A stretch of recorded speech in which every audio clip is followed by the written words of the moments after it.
Hello, everyone. Welcome back to another episode of Grid Live Encore. I'm Ben Schneider, joined, as always, by Brandon Craftsman. Brandon, how's it going tonight?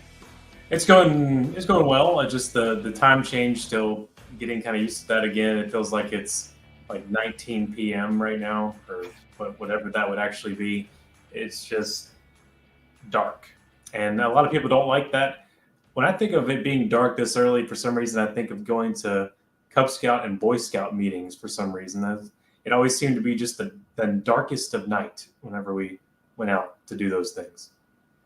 Yeah, I don't know, man. I feel like we've either got to be off by an hour all year or just collectively adjust our schedules so that we start our days earlier and have more daylight, because I understand that we're off by an hour when we do this daylight savings thing, but you get used to having the daylight in the end of the day here in the evening, and all of a sudden it's dark at 4:30 and you're like, what happened? But yeah, are we actually gonna like stop doing this? Is that still happening? Like, we're not gonna spring forward? And they keep talking about that. I mean, you want to talk about where it's brutal? It's pointless. Yeah, I bet. Alaska, yeah. Yeah, I don't know. Well, it's fitting that we were in Phoenix this weekend, because Arizona doesn't do it, and right. Phoenix Raceway actually staggers their dates. The spring race is when daylight savings starts, and the fall race, the championship weekend, is when it ends. So you have a weird situation there where the states on Pacific half the year and Mountain half the year, or standard versus daylight, or whatever the case may be. It's all a weird and strange, chaotic situation. Maybe not quite as chaotic as the truck race that we saw Friday night, but we'll get into that momentarily here. I'm not ready, Ben. I was dreading it. Hey, I have no game plan. I know we have a script, but I still have no idea what's going to come out of my mouth, because I've got a lot to say, and I know that you do as well. But before we get into that, as always, I want to give a shout out to our Patreon supporters: Colin, Deschelle, Mark, Robin, David, and Matthew. Thank you so much for your support throughout the entire 2023 season. It's helped prepare us for what we have to look forward to in 2024. And again, if you like what you see tonight, you can join them through the link in the description box below. Or if you'd rather make a one-time donation, you can visit Buy Me a Coffee. Or if you're watching on YouTube, we have the super chats enabled now as well. Well, Brandon, before we get into the insanity of the finish, and I'm sure that's probably why everybody's here tonight and what everybody was talking about, let's talk about the champion and the race winner. Let's give credit where it's due to Ben Rhodes. He took his second Truck Series championship in 3 years. He's finished in the top two in the point standings each of the last 3 seasons now in the Truck Series. So when you look at his career, obviously his championship pedigree is absolutely phenomenal in the last 3 seasons, but he still only has 7 career wins. Maybe that's a product of the current playoff system and being able to manipulate that to his advantage. Where does Ben Rhodes currently rank among all-time great truck lifers, if you will?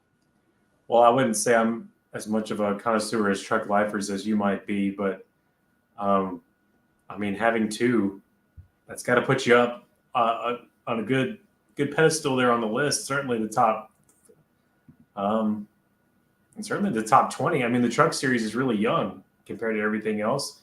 So, I mean, only starting in 95. I mean, I forget where the top echelon of them are. I mean, certainly Ron Hornaday and Matt Crafton foot that bill for sure. And then you got Ted Musgrave and guys like that, Mike Skinner, Todd Bodine. But he's not up there on the greats, but he's on the 2 championship greats, wherever that may lie. So I have the tweet that came out from a Truck Series, excuse me, just a couple of hours ago. Ron Hornaday, Matt Crafton, Jack Sprague, Todd Bodine, Ben Rhodes. Those are your only 5 multi-time champions in the NASCAR Truck Series in the last, I guess, what is it now, 29 seasons that series has been around since 1995. Yeah. So it's a very exclusive club. But I'm with you. I think when you look at race wins, obviously Rhodes still has a bit of a ways to go. He's obviously been able to work the system to his advantage the last couple of years. And again, as much as people know where I stand on this system, I hope they also know that I don't go so far as some fans do, as to say, because there was a tweet that somebody sent out, I don't know if it was earlier today or last night after Ryan Blaney won the Cup Series title, and said, is it a hot take to say that each of the 4 champions were the least deserving in their series that they won the championship of the championship 4? And I don't really like going that far because everybody has the same set of rules. Everybody plays under the same system here, races under the same system. And look, Corey Heim and Carson Hocevar really got into it with one another, and we'll get to that a little bit later on here in the show. But Ben Rhodes did everything he needed to do to survive the absolute insanity that we saw with the quadruple overtime finish and maximize his position at the end, and then hold on after Zane Smith missed a shift in front of him and damaged his truck and held off a hard-charging Grant Enfinger to claim his second championship in 3 years. I think he's a thoroughly deserving champion. Maybe he didn't have the best overall season performance. And again, that's, people understand that's what I would still like to use to crown our champions, but that's not the reality. Ben Rhodes did everything he needed to do. I think he's a deserving champion. I think he's going to be around in the Truck Series for a long time. I think it might be easy to, forget just how long he's been here. Time's really flown by the last several seasons. This is his 8th season full-time consecutively in the Truck Series. And if he stays long enough, if he continues to rack up wins and championships, he's going to be up there with certainly the Matt Craftons and Jack Spragues of the world. He only needs one more championship to equal them. I don't know if he's ever going to reach Ron Hornaday status. He's still got 40 some odd race wins to get to that level. But he can certainly make a name for himself as one of the great all-time Truck Series drivers if he continues with the trend that he's on. Yeah, for sure. And I was thinking back to how you said, like, you stay consistent and, don't say that, like you condone people like setting up the original, like showing you the original points, like putting up their own like Winston points. I mean, for the Truck Series per se. I mean, they're driving completely different for this sort of format. So that, like, even when you do that, you're still not really, what you're doing is not truly valid, in my opinion, because they would not be racing that same way. It's a completely different setup, and the strategy changes when you're trying to get playoff points or it's just all completely different. Yeah. Well, and of course, we have stages now, and that changes, how drivers approach different races. So, and look, I know that, for what it's worth, Racing Reference still does keep track of it. That's a site that's owned by NASCAR Digital Media, and they still tally up the points like that, non-playoff points, non-playoff standings when we get to this time of year. So take that for what it's worth. But, look, I understand it's not an exact science, but I do think it's fair to say Corey Heim probably would have been the champion this year if we had a full season points format, because again, the margins wouldn't be exactly what they are when we tally them all up. But I do think when you look at his dominance, you have to remember he missed a race too with an illness. If he hadn't done that, and had even just gone out and gotten a nice solid top 10 or top 15, he would have been even further ahead by that metric. So, I think it's interesting to look at. I must confess, I do sometimes find it. There's one guy that does it on Twitter now that has the full old retro, NASCAR and NBC graphics from the early 2000s, like 2003, when we last had the Winston Cup format. I think it's cool to look at, but I don't go so far as to say, oh, Jeff Gordon's actually a 7-time champion, and nothing you say can change my mind here. Let's give credit where it's due to the playoff champions. It's not like winning, the championships that Petty and Earnhardt won, but this is how we do it now, and we can like it, we can not like it, but I think at the end of the day, we have to give credit where it's due to the drivers that come out on top here. Let's catch up on some of the chat here. Joe coming in here and saying Ben Rhodes is even new Matt Crafton, only 26 years old. I think he's, and that's just it. You look at what Matt Crafton has continued to do into his mid to late 40s now. I don't think it's a stretch to say, if Ben Rhodes wants to, he could be around for at least another 10, 15, maybe even 20 years in this series. And who knows what the sport's going to look like then. But, if he has the same longevity that his ThorSport teammate Matt Crafton has had, the sky's the limit in terms of where he could end up at the end of his career. Adam Lemery saying that was the craziest NASCAR Truck Series race ever watched. Certainly the craziest finish. And again, we'll get into that here in just a moment. But also agreeing on Ben Rhodes, says he will win multiple championships. He's already done that. This was his second. He's very good. There is no doubt about that. Well, let's take a look at the results here before we dive into the finish. And I want to give a call to Bill McAnally and McAnally Hilgeman Racing here. A 1-2 finish with their drivers, Christian Eckes and Jake Garcia. So a great result for that team. I think really unfortunate that it got so overshadowed in the insanity of the finish and the insanity of the championship 4 battle. But Brandon, we look at Christian Eckes in his playoffs. How painful must it be now knowing that he was so close to coming into the championship four, had Bristol slip away from him? If he had made it to the championship four, we'd be talking about him as a champion right now. Yeah, it's gut-wrenching. And of course, I will also add the same principle I did to, I think, the last question or about the original Winston Cup points. I think possibly the circumstances wouldn't have ended up the way they did. You never know. If Christian Eckes was in the Final Four, the championship four, there's a chance that it wouldn't have ended up the way that it did, and we wouldn't have had the crazy finish we had. And possibly Heim and Hocevar would still be in the championship four. I'm thinking of the possibilities of what that would look like. But yeah, it certainly is painful to win the race but not have the championship, because that's just been a precedent for all these years prior. But I told you before we got on the air, I'm really glad we've got a couple of instances where the winner of Phoenix doesn't win the championship, and that's okay. Although I do think it's probably the most under-celebrated win of all time.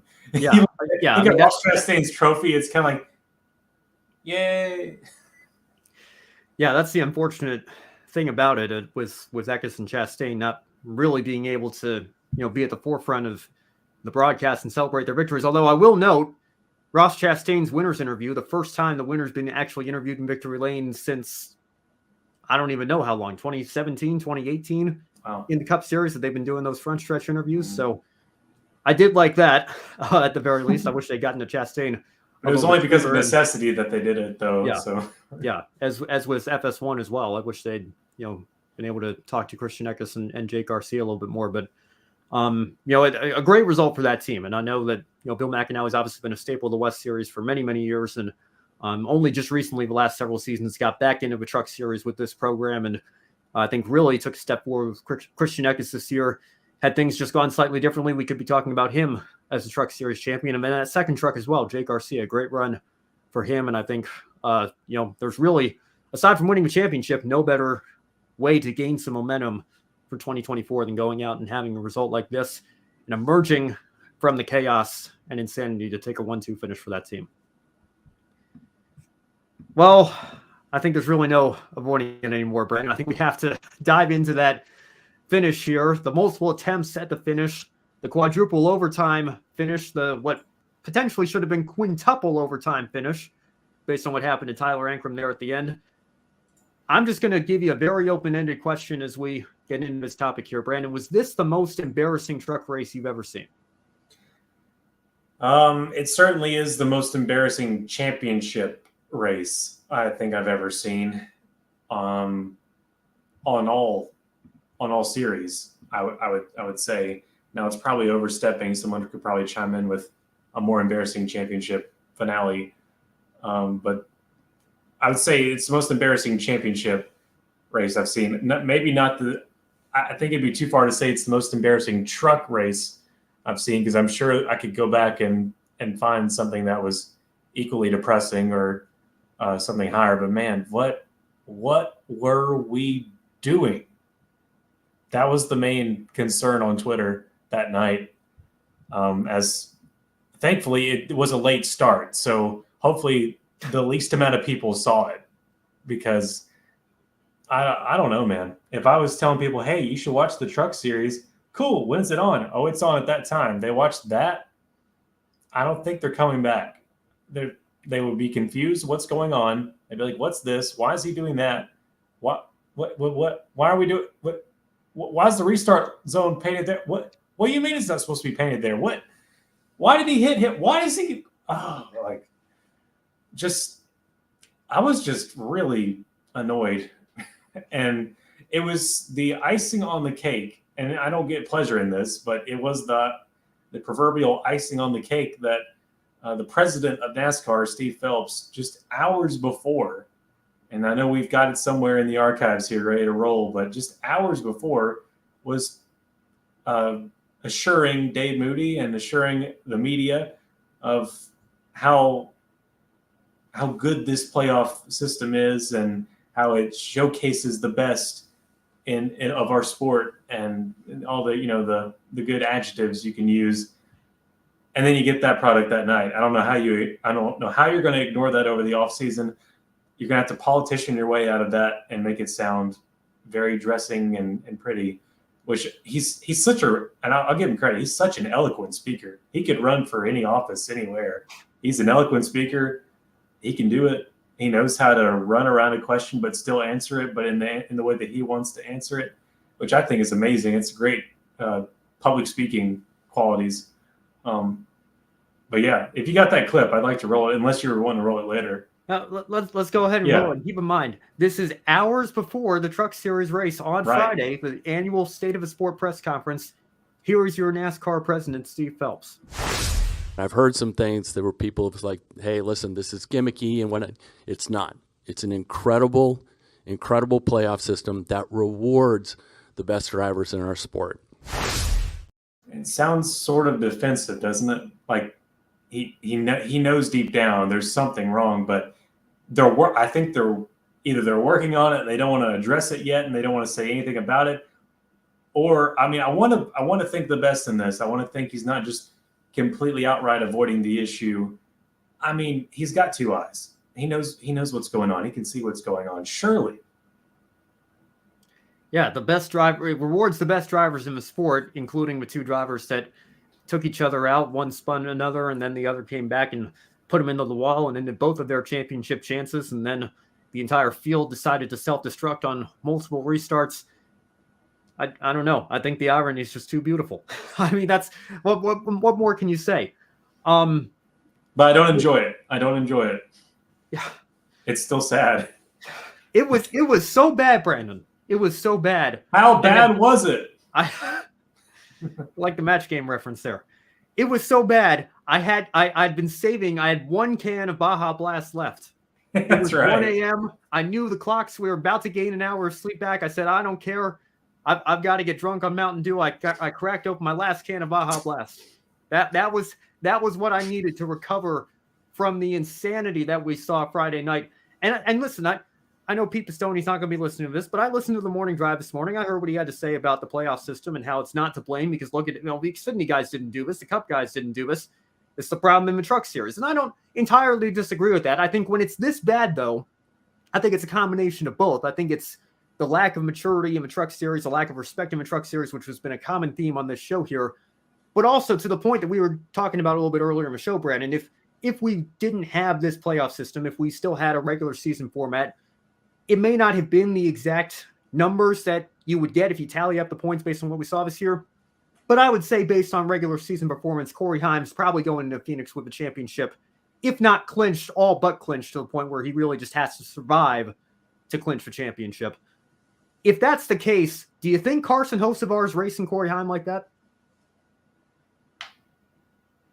No. Do you think Carson Hocevar spins Corey Heim out knowing that a championship wouldn't be at stake in this hypothetical? And if that doesn't happen, do you think Corey Heim decides to retaliate against Carson Hocevar in the last race of the year when he's about to celebrate a championship? And if that doesn't happen, do you think that we get forced into an overtime restart that leads to a crash, that leads to another overtime restart, that leads to a third overtime, that leads to a fourth overtime, that leads to Tyler Ankrum losing a right front tire, which should have probably led to another caution in a fifth overtime, but I think even the flagman was sick and tired of what we were seeing, and they just wanted to end the race as soon as possible, and they let it play out, and that's the end result. I mean, do you think that would have happened? No, it's just a bug. It's a bug in the master plan that is the playoff format. This is the exact thing they didn't want to happen.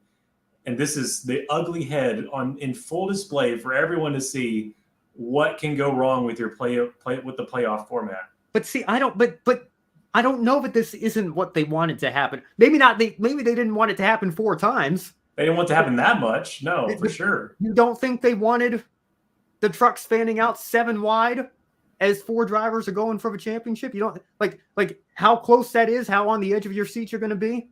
What do they think is going to happen when we fan out 10 wide? I think we saw it.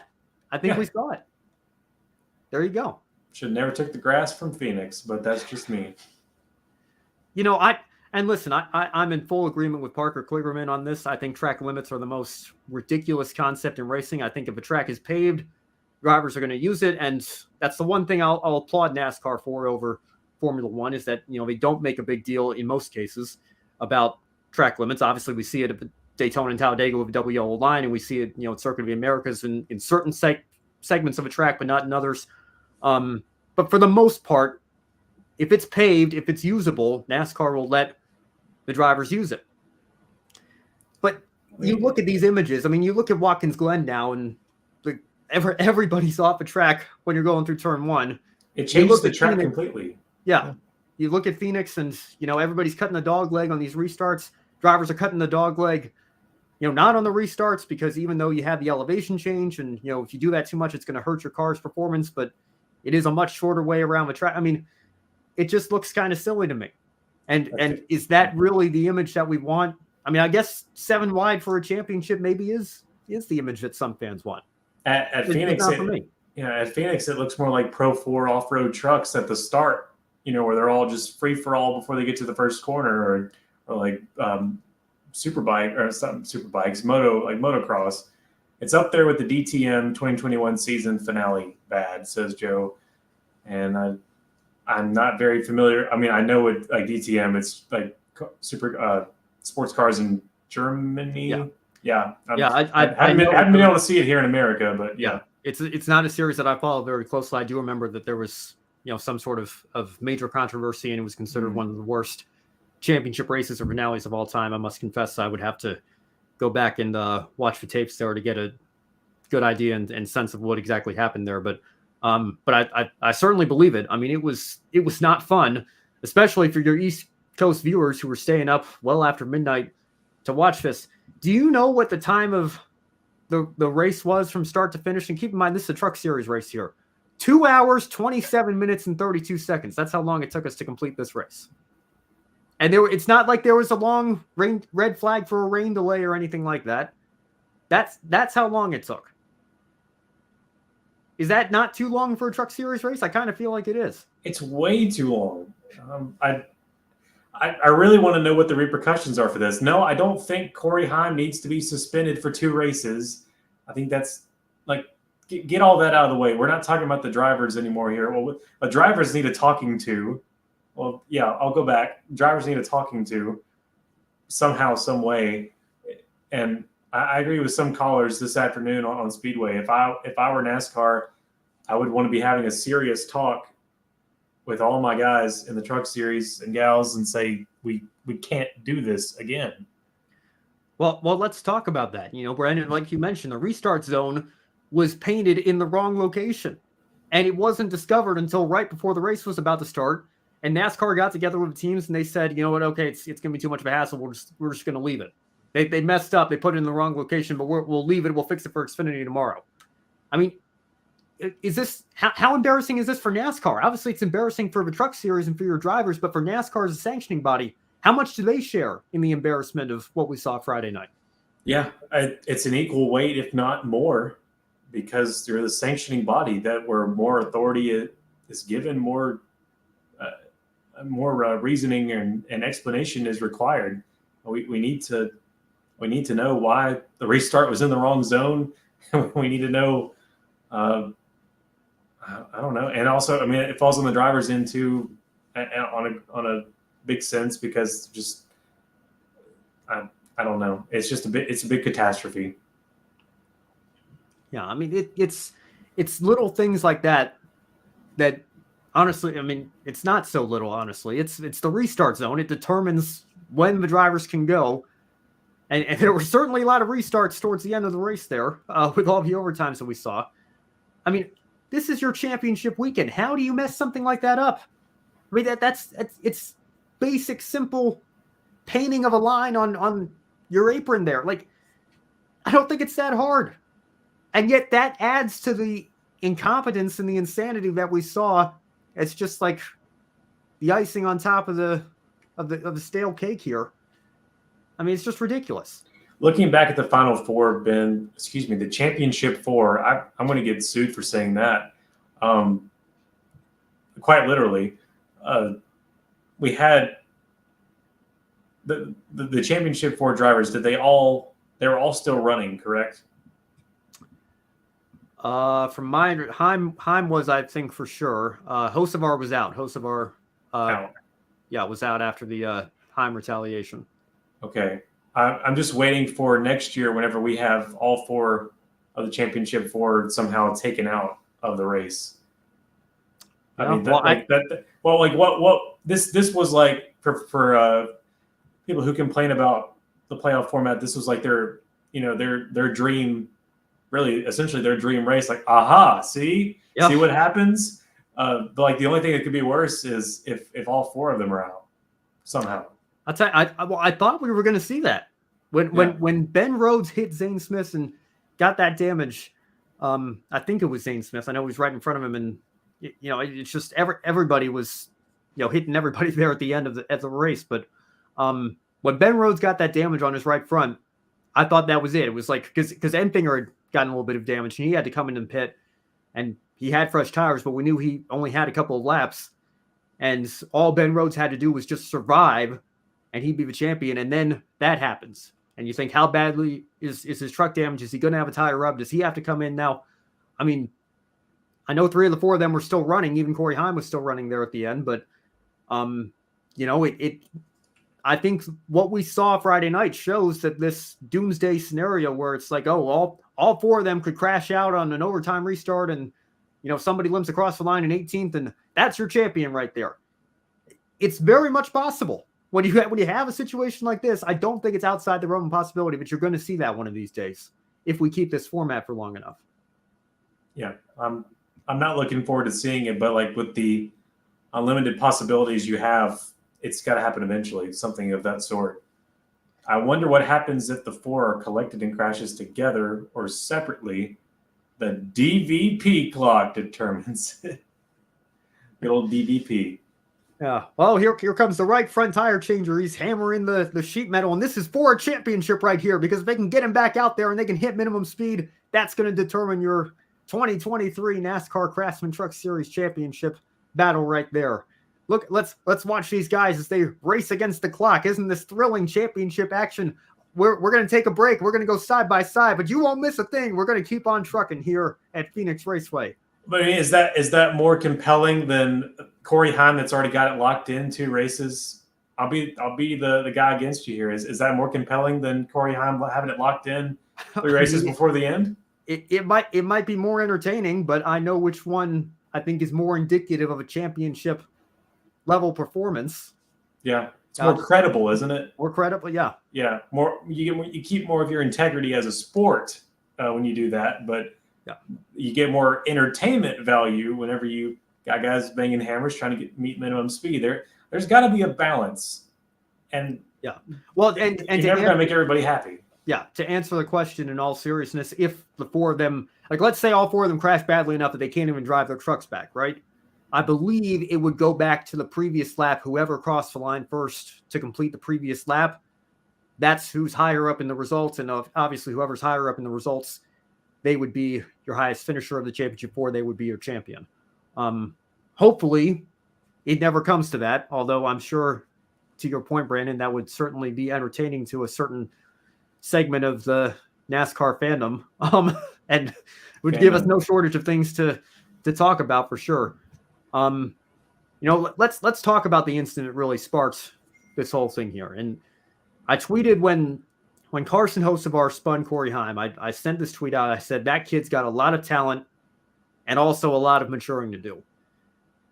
Brandon, we saw him in the truck with the onboard camera, and obviously very, very frustrated with himself and banging his fist against the steering wheel, appeared to be very remorseful in his post-race interview. Does NASCAR need to start dropping the hammer a little bit more and penalizing drivers, whether it's intentional or not, for what Carson Hocevar did, and then what Corey Heim did back to him, which Heim says it wasn't intentional? That's, I think, laughable based on all the evidence and the situation that we had there. Does NASCAR need to start penalizing those situations for avoidable contact? I mean, if you do, it sets the precedent, and you got to stay consistent with that policy. I really am kind of undecided here on this question, because was mainly listening over the radio at that point whenever that incident happened, and I didn't get home till later to see the rest of it. But I really thought, from just what I was hearing, I thought Hocevar was really driving hard, and that I thought it was a legit accident. And there's probably if there's some evidence that shows that he was intentional on that and he was trying to cover himself, then I haven't seen it yet. But I definitely heard where Corey Haim tried to cover his blatant retaliation as a mistake, which, we've seen that book before, haven't we? A few times before. But sure, they need to stop. They need to start dropping the hammer like they have previously before, but they need to do it in the same way. It's such a complex and diverse set of circumstances that happen each and every time we bring this kind of conversation up, because each incident is completely unique from the other one. Yeah, well, I'll just say this about Carson Hocevar. I'm not going to go so far as to I'm not in Carson's mind. I don't know exactly what his intentions were. I don't think the contact was unintentional. Maybe the spin was, taking it further than he intended to, obviously. But thinking just back to Carson Hocevar's reputation and his history and similar incidents that he's been involved in the last couple of years, I don't know if there's a driver that's kept less of a benefit of a doubt in a situation like this than Carson Hocevar would have. And I think that the reaction that we saw from a lot of Cup Series drivers as well, and Tyler Reddick was very quick to tweet something out. Denny that was out of left field to me. Yeah, Denny Hamilton commented on the whole finish there. That Martin Truex Jr. was asked about it this weekend. He thought Hocevar was putting on an act, when he was, beating himself up over it and everything. I don't know that Carson's earned that benefit of doubt based on similar situations that have happened in the last couple of years here.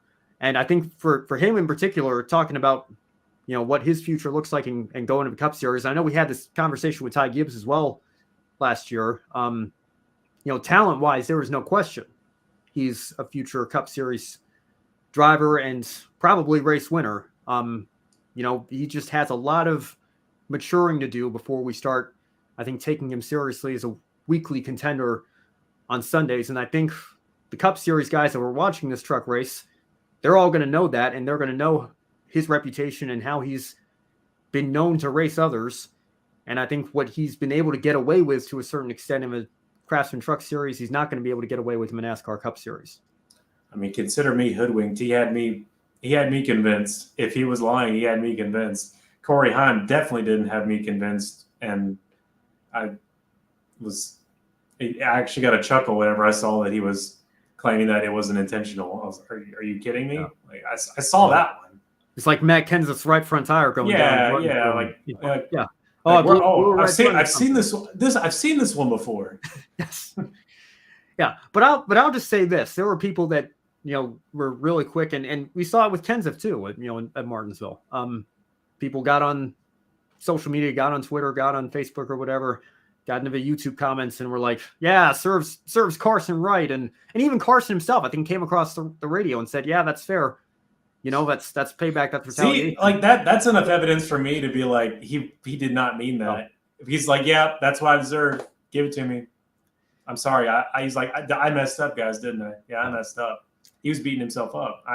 I genuinely believed him. And I mean, if he's actually lying, he's a good liar. But I'll tell you what, if that's how Carson really feels, and I know that's how a lot of fans feel, I'm sorry, I disagree with that. I don't think two wrongs don't make a right. I'm not a fan of intentional wrecks, and the fact that it's retaliation, the fact that it's a so-called justified dump. I'm sorry, I'm not buying that. What Corey Haim did honestly bothers me even more than what Carson Hocevar did, because Grant Enfinger was going to win this championship, and it would have been. I mean, it was my pick for the championship. I think it would have been the sentimental pick with GMS closing their doors at the end of this week, at the end of the year. I think that would have been a tremendous story, and I know that again, take nothing away from Ben Rhodes. He survived the insanity that we saw. But this is my problem with a one-race winner-take-all format. This is my problem with a playoff system in motorsports that still involves the other 30, whatever it is, competitors. You have a situation between two guys who are clearly no longer in a championship fight. It's clearly going to be Rhodes or Enfinger. But Corey Heim decides, I'm going to go get revenge on Carson Hocevar. If I can't win this championship, he can't either.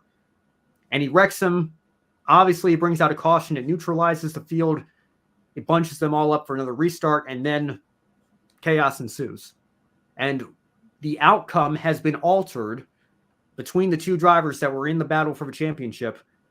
That outcome's now been altered based on something that neither of them did, that neither of them had any control over. Because you let it be decided in a one race, Game 7, winner take all. And that's what you're inevitably going to get. That's what makes me the most upset. Just the stupidity that cost Grant Enfinger and GMS Racing a title, a sail off into the sunset. Like, there was nothing hindering that but an outside force that decided they wanted to cause chaos, and then everyone forgot how to drive for all the restarts onward. And going back, Carson Hocevar was one of the first race car drivers I met in person, like with Matt Weaver, just walking around. And I got to see Matt interview him a couple of times in 2019. He does not, like, just from those few times that I was able to be near him, like, it didn't seem like a guy to me that was, I may have lost you here. Okay, you're back. Okay. Did not seem like a guy that was, trying to swindle you, that would try to say things and not, try to lie. I didn't get that. Yeah, well, and to your point, Brandon, on the championship format, imagine if you're in the Super Bowl and you have two teams going against one another, because people always like to point out, of 2007 Patriots, right? They had this undefeated season, and then they ran into the 10-6 Giants, a wild card team, and they couldn't beat the Giants on the most important day, and that's why they wouldn't have been deserving champions. But if you want to bring the racing comparison into that, like, let's say somebody from a 4-12 team randomly runs out on the field and tackles Tom Brady as he's trying to orchestrate the game. Is that not what happens? Yeah. When Dylan Lupton loses a tire as Carl Edwards is cruising to the championship, and then that forces a caution, which forces a restart, and then Edwards blocks and gets turned, and Jimmy Johnson swoops in and takes the title. Is that... No. You want to try to talk about the fairest possible analogy to a stick and ball sport. The Super Bowl does not have... The World Series we just went through with the Diamondbacks and the Rangers, the other 28 MLB franchises were not out there on the field helping to dictate what happened between those two teams going for a championship. It's just, in my opinion, it is a nonsensical comparison to make, because the sports are just so radically different. Yeah, but that would be boasted as a good quality. See, that's what makes us unique. We've got all the rest of them out there in the mix, changing it up, shaking the pot. Yeah. But yeah, it's also like, at the Super Bowl, not even just that, it's like Tom Brady being out there, and then you get whoever the worst team was in 2007. It was probably the Cleveland Browns, just having a guess. Yeah. It's like then the Cleveland Browns come out of nowhere, enter in, and sack Tom Brady for no reason. Like, they weren't even in the game. Yeah. Or, a baseball player comes out and tackles Tom Brady. Like, you don't even go here. You're not supposed to be here. Yeah. Well, and Zane Smith missing a shift on the restart and having his day end early on one of the overtime restarts, and that damages Ben Rhodes' truck. We could have that exact same conversation. Now, Rhodes was able to overcome that. The damage, fortunately, wasn't severe enough to take him out, but that's the same idea. That's something that Ben Rhodes had no control over. That was another driver in the field, and that very easily could have taken his championship away and given it back to Grant Enfinger. And those are outside forces that are having a direct impact on who we crown as our champion here. And I know it didn't happen in the Cup Series. I know Xfinity had to go through an overtime restart. I think Cole Custer certainly earned that, and we'll get into him here a little bit later on in the show, obviously.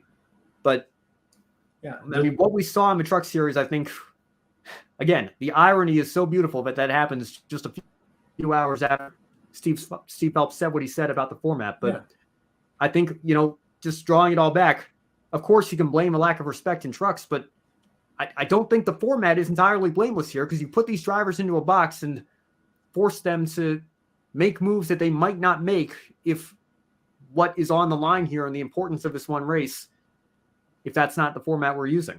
Yeah, and like, take an honest look at it. Does that truly crown the true champion in the same way that other sports would crown a champion? Would they see that as a true champion? And I don't get it. I like the NASCAR media, but a lot of them are really good at being homers, playing for the home team, if you will. Yeah. They are so well versed, so good at defending this to the T, dying on that hill, defending the playoff format, no problems whatsoever. And if anyone calls up and says there's something wrong, they'll get shot down with a really good argument. They're masters at it. Yeah. But and again, just want to really drive the point home here. I know we did at the start of a show, but it's not about Ben Rhodes. It's not about Cole Custer. It's not about Ryan Blaney. It's not about any of those three. They're champions, deserving, legitimate champions. Absolutely. The format's the same for everybody. But you look at how the truck race in particular played out. I don't know. I feel like that's the exact scenario that we talk about all the time. Is when you have all the rest of the drivers out there, and Corey Heim now has a personal vendetta against Carson Hocevar for what took place earlier on in the race that impacted his championship chances, and it directly affects the outcome of a new battle between Enfinger and Rhodes. That, I think, has always that's my issue with the system at its core, and I think that's what we saw on Friday night, and it led to even more insanity with the 4 attempts, quadruple overtime. I have to keep repeating that because I can't believe that's how long it took, but that's what we got. It took 4 attempts to finish this race. Could have easily been 5, like I said. And I wish I had saved that tweet and had that image so we could show the flag man. I think Diego had that tweet that he sent out. Just even the flag man was done with the race and just bent over in the flag stand. I mean, it was exhausting. But I guess this is what some fans want. And I could sense it even from the MRN crew and from the Fox Sports crew. They were tired of this, but they couldn't. On the morning drive this morning, I think Bagley was saying when they went to commercial, they were communicating with each other, just saying like, what are we doing here? Yeah. What are we doing? And you still in the same breath can defend the playoff format. I don't understand. But it's not the format's fault, Brandon. It's a Truck Series issue. That's what. Okay. And by the way, that's not to say it's not a Truck Series issue, but like I said earlier in the show, I think it's a combination of both. I think the problem that we see in the Truck Series on a weekly basis is exaggerated when we get to this time of year in this race in particular, or at least it has the potential to be exaggerated, and we certainly saw that on Friday night. When you have more experienced drivers and you put them in the playoff format box, they have a less likely chance of making it look like a disaster. With less experience, your probability of a disaster is greatly amplified. Yeah. No, and it wasn't that long. I mean, the first 2 years that we had this format, Xfinity and trucks were still using a full season championship format. So, we talk about, this thing's been around for 20 years. You're stuck in your ways. You're stuck back in time. I mean, for these 2 series, someone been around for 8 years. I mean, it wasn't that long ago that, who would it have been? Would it have been, I guess, Eric Jones and Chris Buescher in 2015? You would know better than I. Yeah, I mean, I don't know that anybody was looking at their championship seasons and saying, oh, well, they didn't earn it through a playoff format and going out and winning the championship race. So, that what are we looking at them here as legitimate champions for? Yeah, I still argue like the problem with it is like you just have to be an ace at Phoenix Raceway and you can win the championship. Yeah, well, but I think you saw that. I think you saw that at Homestead with Kyle Larson. Yeah. Larson was, he's so good at running that high line that it was just like, if he can just get to the championship 4 in that Ganassi car, he would win. He would win it every year. Yeah. And obviously he has one now anyway at Phoenix with Hendrick. But that's why if we're going to keep up with this format, and I don't just say that because I don't love Phoenix as a finale track, I think we need to start rotating the championship race a little bit. Let's go back to Homestead for a year. Let's maybe do a real throwback, and can't say that now, can I? Because it races like a super speedway. I was going to say go back to Atlanta, but I don't know if you want that now. But the problem is the way it does. The problem is if you take it to different finales, you're going to get different champions because it's different variable. That's just that's the problem I have with it. Multiple problems.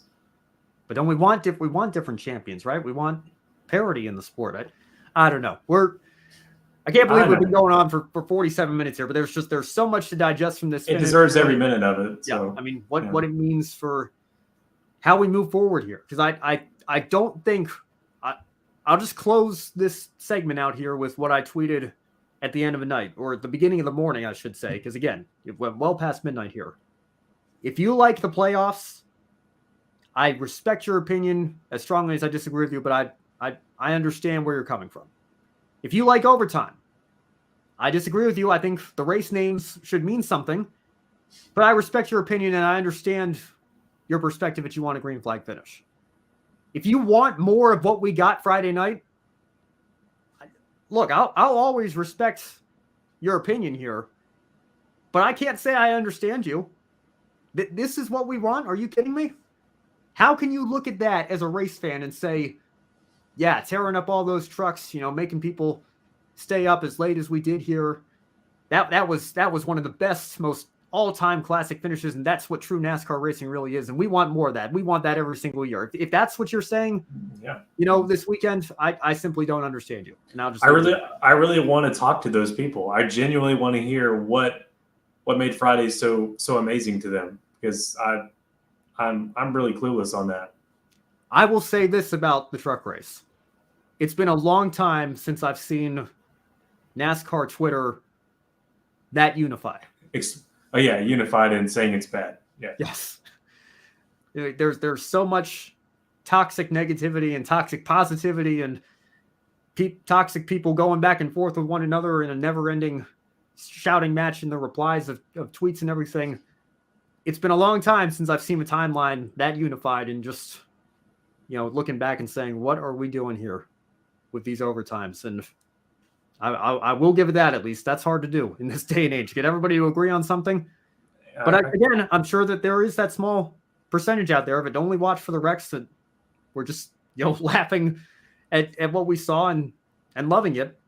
And again, that's your opinion. You have a right to it. But and we have to move on. But I could stay on that topic forever of just the same mouth saying, what are we doing here? And then also them trying to defend either, it's the drivers, or it's it's not the format.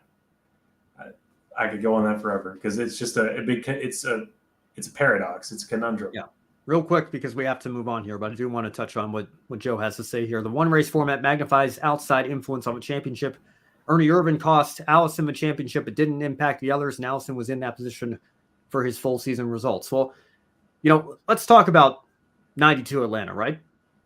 That the reason that race is so special is because that happened organically over a full season, right? Mm-hmm. When you manufacture the outcome to guarantee a situation like that every year, it's no longer special. Less appealing, yeah. If you have cake for breakfast, lunch, and dinner every day, it's no longer a special occasion. It's no longer a special meal, right? You can't look at the greatness of what's arguably the greatest race of all time for a whole number of reasons. But I think part of what makes it so great is that doesn't always happen. Part of what makes Formula One in 2021 so great, and that epic battle between Max Verstappen and Lewis Hamilton, is that doesn't always happen. Look at what's happening this year. We've never seen dominance like what Max Verstappen is putting together. And thank goodness there's no playoffs in Formula One, because if anybody other than him was crowned champion this year, it would be totally laughable, I think. But I mean, part of what makes what we got a couple of years ago so special is, we're not used to that. And it's a great thrilling championship battle. It's great when we get them, but that's not always how the world works. So when you have a series that guarantees a battle like that between 4 drivers every year, it may be thrilling, it may be exciting if you're a fan of one of those drivers, but if you're a neutral, I got to be honest, I was not as hyped for championship weekend as I am for championship weekends in other motorsports. But Ben, culture has changed. Other sports have changed. Times have changed, and you're in the past, and you've got to get over it. Yeah, well, they've been telling me that for the last several years now, and if anything, I'm even further stuck in my ways here. Just reminding you of the I don't narrative. Like you're entitled to your opinions as long as you respect my right to have mine, and I will always, as fruitless as the fight may be, I'll continue to fight for a full season points championship because people were talking about, should we make the championship round a 3-race round, just like, extend the playoffs to 12 races and have 3 races in the champion. I mean, I guess I would take that over the 1-race finale. I would take the original chase over the playoffs that we have now.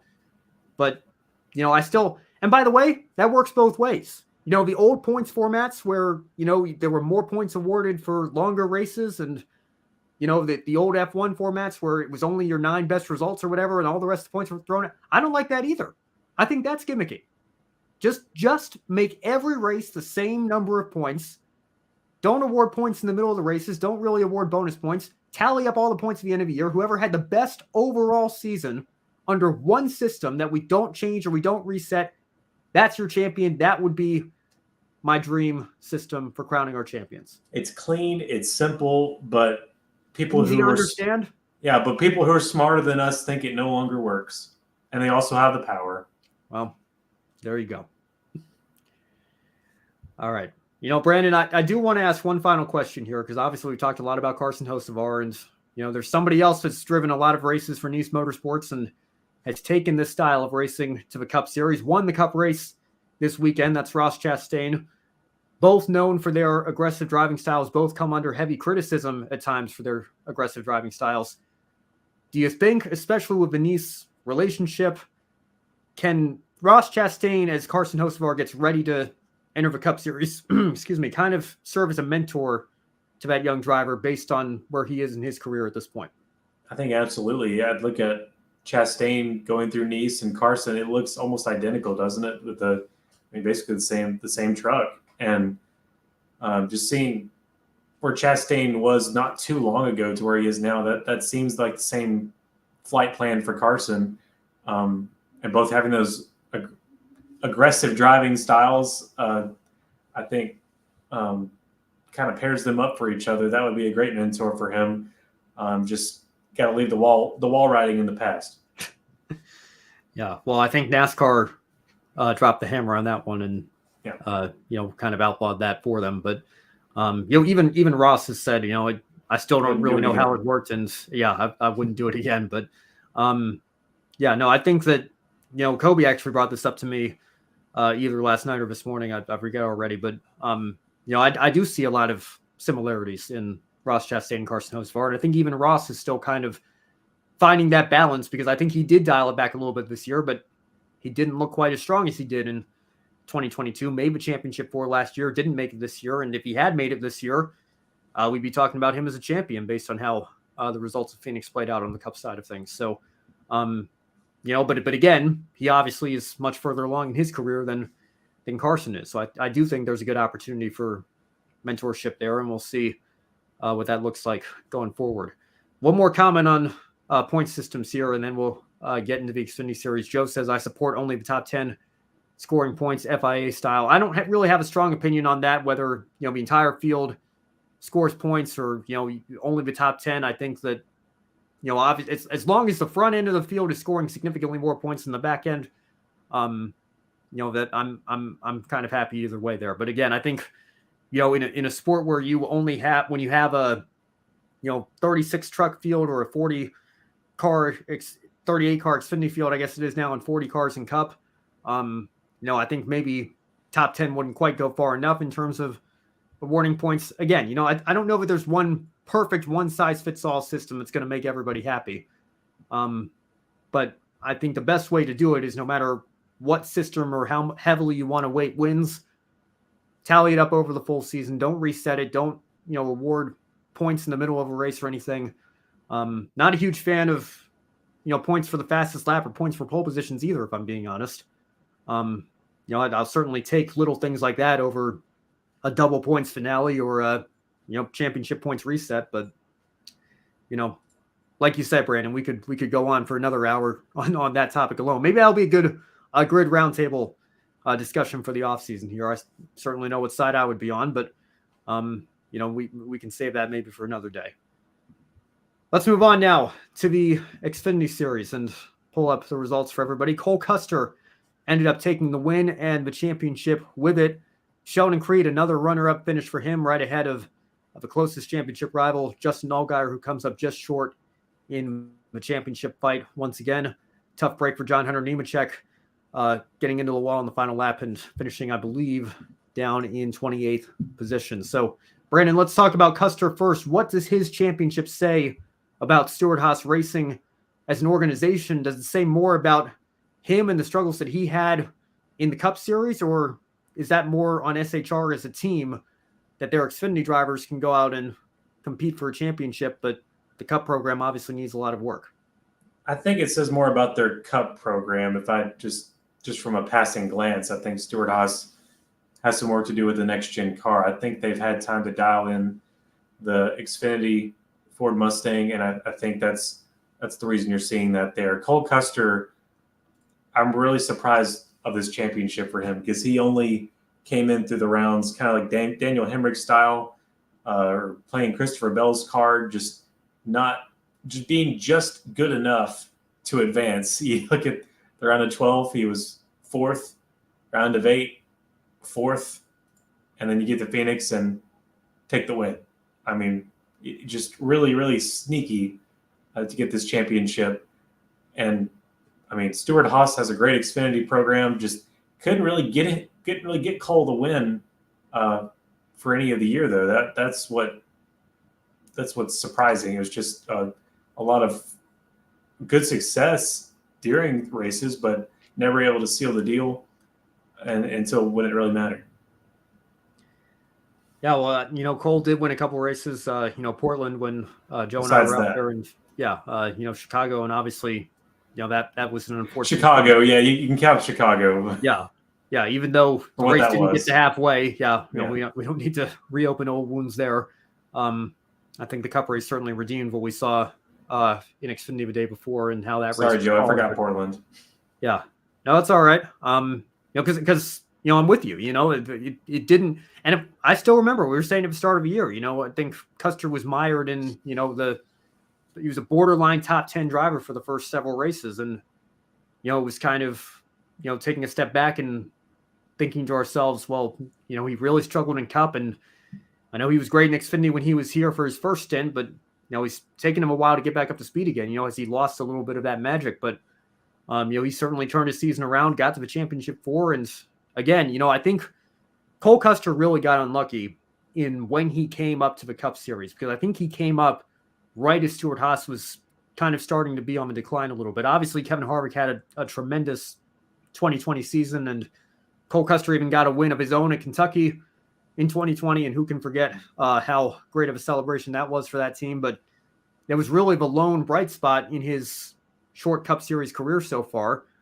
And I think Stewart-Haas, again, as a whole, as an organization, have not been where we expect them to be the last few years, particularly this year. But I don't think that's indicative of the talent of their drivers, because clearly we've seen it now with Custer. He goes back to Xfinity and he wins a handful of races and ends up with a championship to go with it.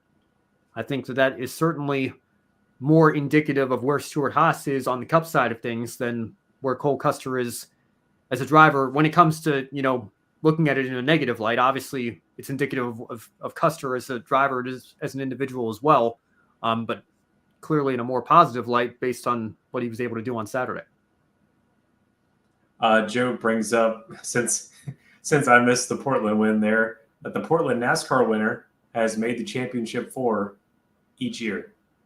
That's a pretty cool stat. I if it's true. Trying to think, but I actually don't think it's true. I don't think AJ Allmendinger, because AJ Allmendinger won last year, and he should have made a championship 4. He had a great regular season, but he made his championship 4 was in 21, I believe. So yeah, I'm not sure that that's. Yeah, we'll have to double check that. I don't believe. Actually, no, I know for sure. Allmendinger's championship 4 was in 21, not 22. But again, we've only been going to Portland for a couple of years here, so I don't know if that stat is necessarily indicative one way or the other, because it's a very small sample size, obviously. But he should have made a championship 4 last year, though. I will say that. Last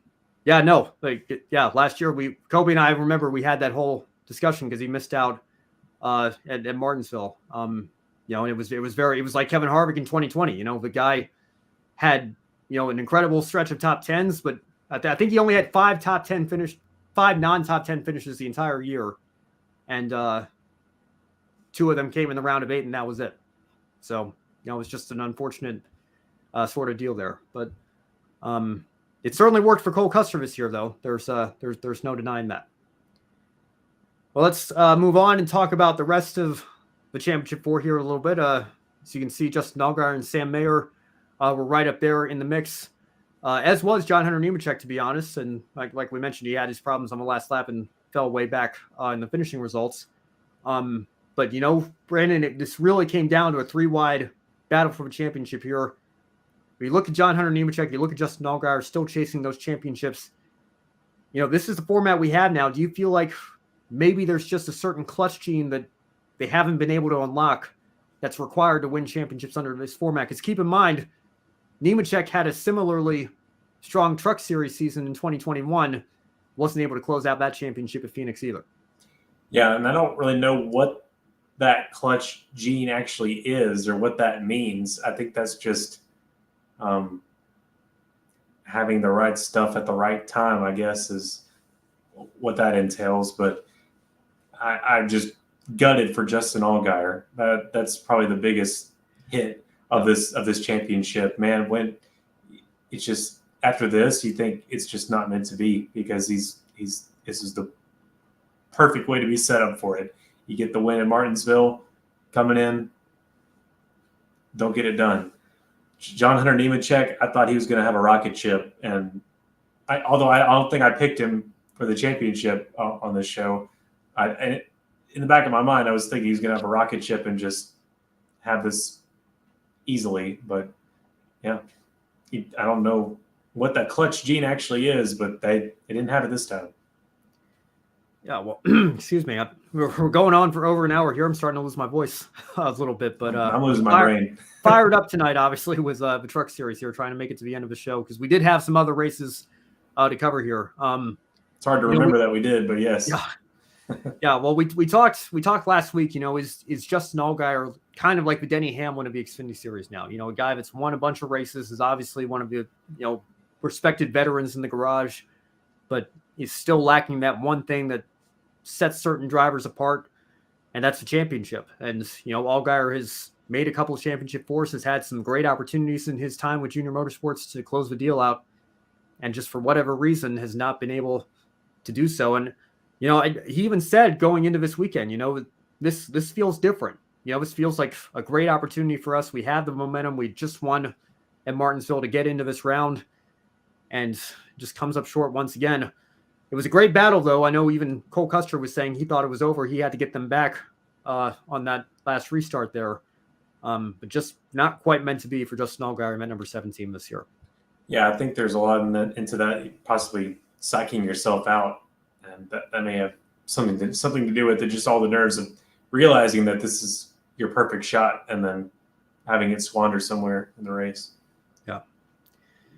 Well, let's talk about Junior Motorsports a little bit. Let's talk about some of our heavy hitters in the Xfinity Series and the teams that have their lineup set for next year. Junior Motorsports will have Sam Mayer and Justin Allgaier back. They also have Brandon Jones returning, and Sammy Smith will take Josh Berry's seat in that 4th car.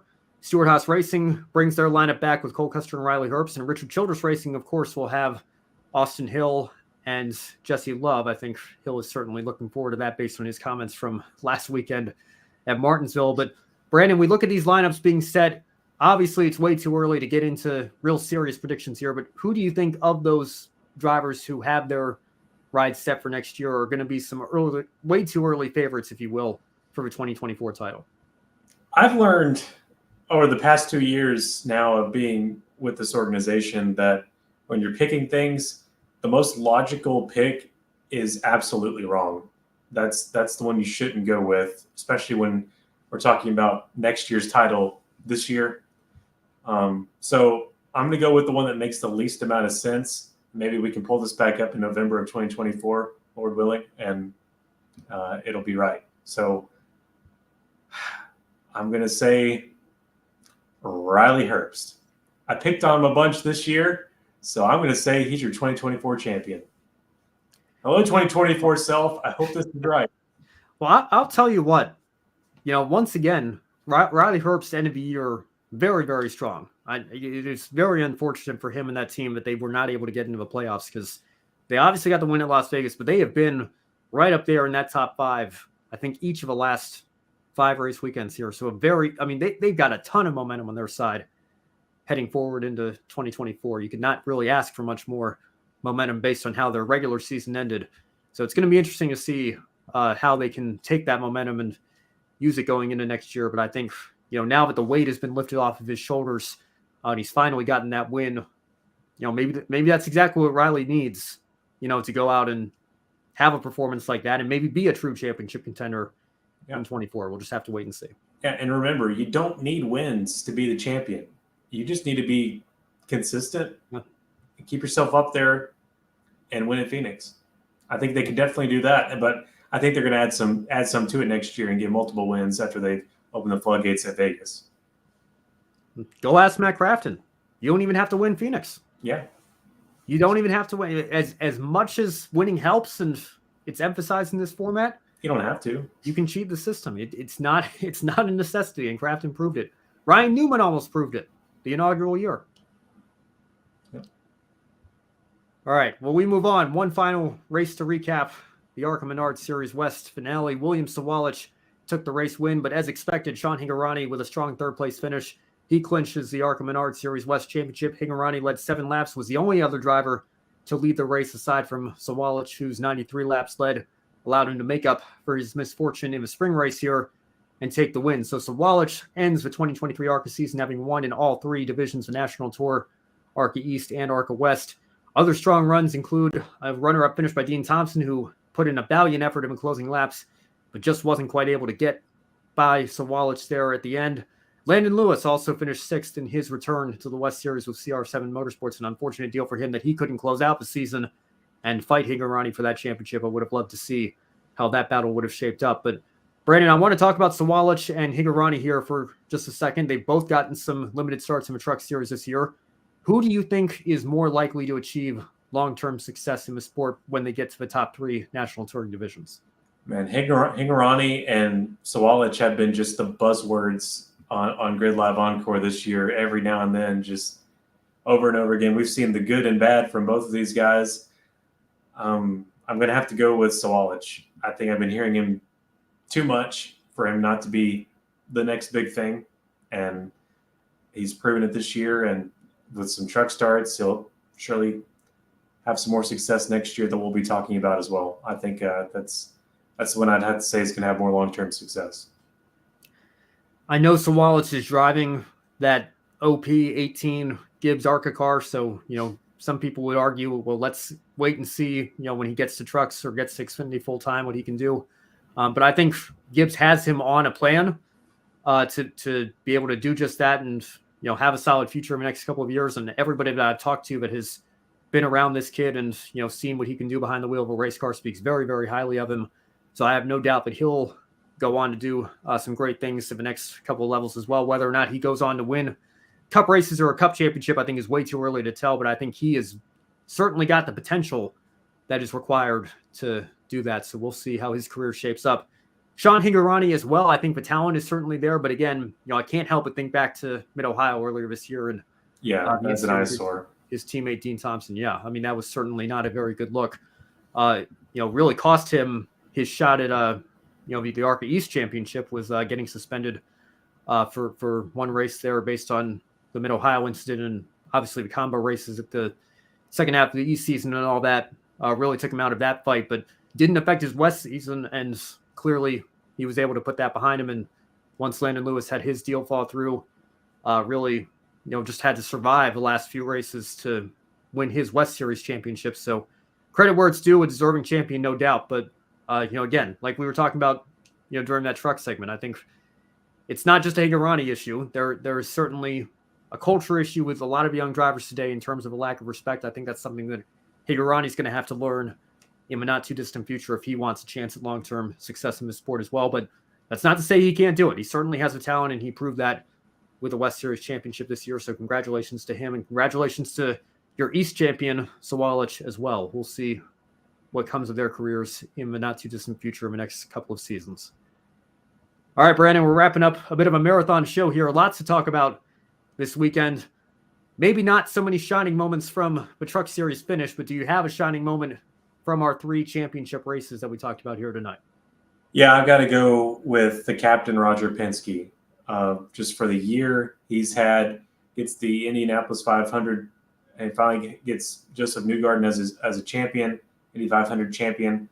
And then you pick up your 4th Cup Series championship. And that really surprised me that it was only his 4th. You think about Team Penske, at least in our lifetime, being such an integral piece of the NASCAR Cup Series puzzle, and realizing that this is only their 4th championship in the Cup Series is kind of weird, but it's true, I guess. You look, Keselowski, Logano 2 times, and now Blaney in the very next year after the 2nd championship for Logano. I didn't realize that it was that small, but I mean, it's just a big year for him, and thought that was pretty cool.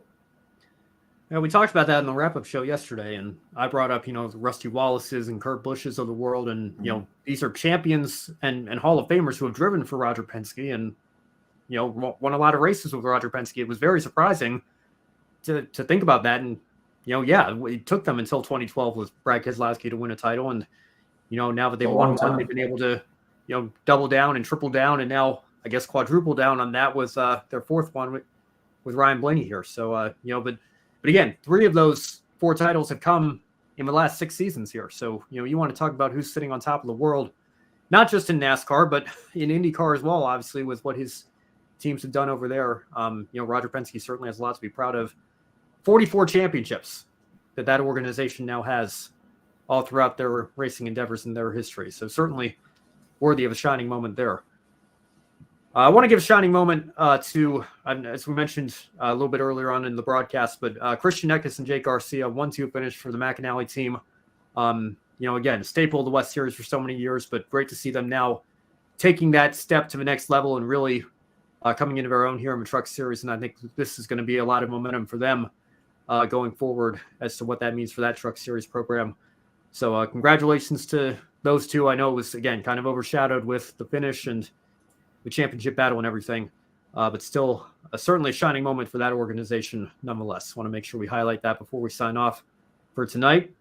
And that is going to do it for another episode of Grid Live Encore. Thank you all so much for watching. As always, be sure, if you're not already, follow us on all our social media platforms: X, that's Twitter, Facebook, Instagram, TikTok, Twitch, LinkedIn, Threads, most importantly right here on YouTube. Join us on our journey to 1,000 subscribers and beyond. Again, if you really liked what you saw tonight, you can consider taking a few minutes after the show and joining our Patreon. Join Colin Deschelle, Mark, Robin, David, and Matthew in investing in Grid Network to help keep us on the air throughout 2023 and beyond. And as you can see, our long-term goal of $500 per month will allow us to begin attending races on site on a more regular basis, expanding our coverage for you, the viewers.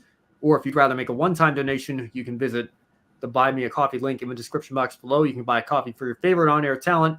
Any amount will help us continue to grow our motorsports media outlet. Or if you're watching on YouTube, again, we now have super chats and super thanks enabled as well. Now on Wednesday, don't miss Grid Tonight with Kobe Lambeth and Matt White. Women in Motorsports will be back this week as well with yours truly, Joe Samniego and Isha Azim. And of course, you can, as always, stay tuned for more Grid Live coverage this upcoming weekend. We only have MotoGP in action. Most of the series are starting to wind down, but we will be back in a few weeks for the F2 finale in Abu Dhabi. In the meantime, Brandon, any final thoughts before we sign off for our NASCAR finale show right here, right now? Yeah, it's been a fun season again, and thankful to Joe Samaniego and everyone at Grid Network for allowing me to be on for year 2. Looking forward to year 3, and I hope to be back with you guys talking F2. It may have to be a Tuesday if I'm going to be here, but honestly, I contribute so little to the F2 coverage. You guys may be okay without me in 3 weeks' time. Maybe I can show up for our roundtable here in the off season. But high school basketball is starting up. I've been locked in the production room today, just getting all the little things ready for the start of the season next Tuesday. So that's been taking up all my energy today. Sorry if I look eye sunken coming in here tonight, but it's always fun to be here on the show. Thank you, Ben, for another great year. And if I don't see you guys again this year, Merry Christmas, Happy New Year, Happy Holidays, and see you in 2024 if I don't see you. I'm just thankful that we won't have to do an Abu Dhabi show in the middle of December again. I think everybody is certainly looking forward to the off season here and getting some rest. And I know that, it's not necessarily true for the race teams because they've got to, work on putting sponsorship deals together and driver contracts together from a new year. But for us, even as fans, I think we need a little bit of a break. I know that there are fans out there that wish that we had no off season. We always had something going on, but it is certainly a grind and it is a very long season. And I'm thankful that we've come to the end of it here for NASCAR. And again, we'll see you in a few weeks to recap what happens in Formula 2 for Abu Dhabi. Teo Porcher looks like he's probably on his way to an F2 championship. We'll wait and get confirmation on that in a few weeks' time when we have the last sprint and feature races of the year. But in the meantime, Brandon, thank you so much for your contributions to the show. I've really appreciated working with you, and hopefully we can have you back for one final show before the calendar year turns over or for a roundtable in the off season. But I think it's been a great partnership here these last couple of years, and I'm looking forward to continuing it with you in 2024. Yeah, thanks, Ben. It's been fun, and I hope you show up to our roundtable. And then I guess next thing on my calendar besides Abu Dhabi is Rolex 24. We'll start it all over again. Yeah, and it's our own fearless leader, Joe Samaniego, says here, I think you probably have an open invite to some pre-race and wrap-up shows if it ever works out for your schedule. But I know you're a busy guy, and you've got a lot going on as well. Yeah, so. Saturday morning program, it's always going. It never takes a break, so that's usually why I can't make a weekend show is because usually on the radio at that time. All right. Well, for Brandon Crosland, for everybody at Grid Network, thank you all so much. I'm Ben Schneider. We will see you in a few weeks to recap Formula 2 at Abu Dhabi, and then we will see you, before you know it, with a brand new season of stock car racing in 2024. Thank you for watching us right here on YouTube. Be sure to subscribe and check out some of our other videos, including Life on the Grid, where we interview folks from the motorsports industry. Thank you for watching. We'll see you next time.